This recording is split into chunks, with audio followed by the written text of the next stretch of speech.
क्या आप भी जिंदगी का मकसद या पर्पस ढूंढते ढूंढते थक गए हैं? एक अजीब सी बेचैनी होती है ना, कि आखिर मैं यहाँ कर क्या रहा हूँ?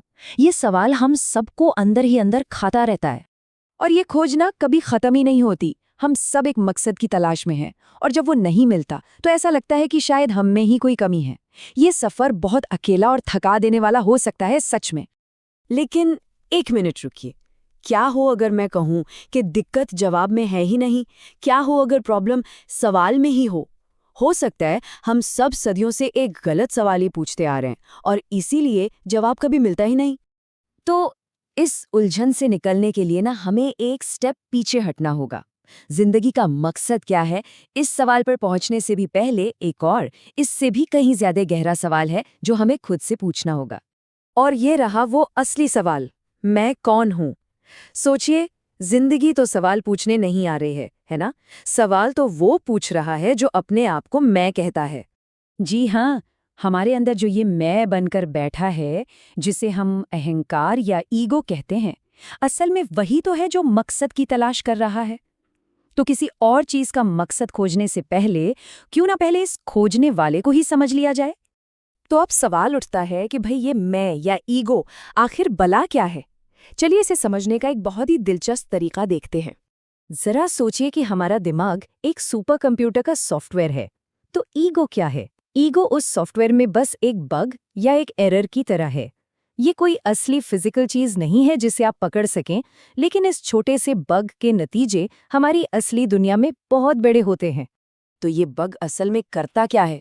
देखिए, ये कोई मटेरियल चीज नहीं है, पर इसके असर बिल्कुल असली हैं। ये हमारे अंदर की वो आवाज है जो लगातार कहती है मैं हूं। और सबसे कमाल की बात यह है कि यही मैं की भावना हमारे सारे दुख, डर और इनसिक्योरिटी की जड़ है। ये एक ऐसी पहेली है जिसे आप बाहर की दुनिया में कभी नहीं सुलझा सकते। क्यों?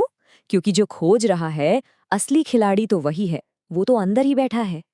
पता है, एक बार जब हम ईगो को एक बग की तरह देखना शुरू कर देते हैं, तो जिंदगी के जो बड़े बड़े कंसेप्ट्स हैं ना, जैसे कि पर्पस, कर्मा और भगवान, उनका मतलब ही पूरी तरह बदल जाता है। इस स्लाइड पर ध्यान दीजिए, ये दो नजरियों का फर्क दिखाती है।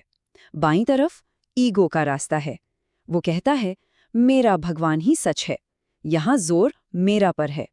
और दाईं तरफ आध्यात्मिक खोज का रास्ता है, जो कहता है सत्य ही भगवान है।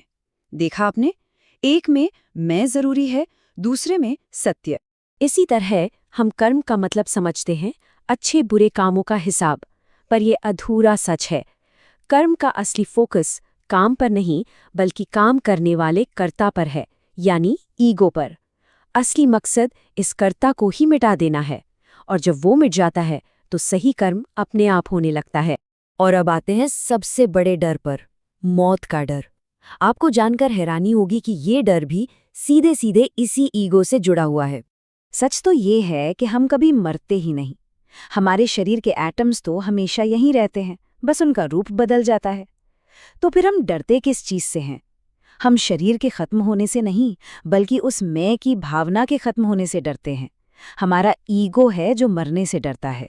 संत कबीर की ये बात कितनी गहरी है। असली मुक्ति तो तब है जब जीते जी ही वो ईगो मर जाए जो मरने से डरता था। जब डरने वाला ही नहीं रहा तो अब मरेगा कौन?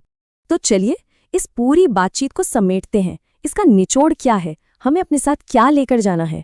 सबसे जरूरी बात, जिंदगी का मकसद कोई खोई हुई चीज नहीं है जिसे हमें ढूंढना है। सच तो ये है कि ये जो पागलों की तरह ढूंढने की प्रक्रिया है ना, वही असली समस्या है। तो असली काम बाहर जवाब ढूंढना है ही नहीं। असली काम है अंदर मुड़ना और उस मैं को समझना जो ये सारे सवाल पूछ रहा है, जो मकसद की तलाश में इतना बेचैन है। तो आखिर में सवाल ये नहीं है कि जिंदगी का जवाब क्या है। असली सवाल ये है, क्या हमें जवाब ढूंढते रहना है या फिर उस सवाल पूछने वाले मैं को ही समझ लेना है? शायद असली मकसद इसी समझ में छिपा है।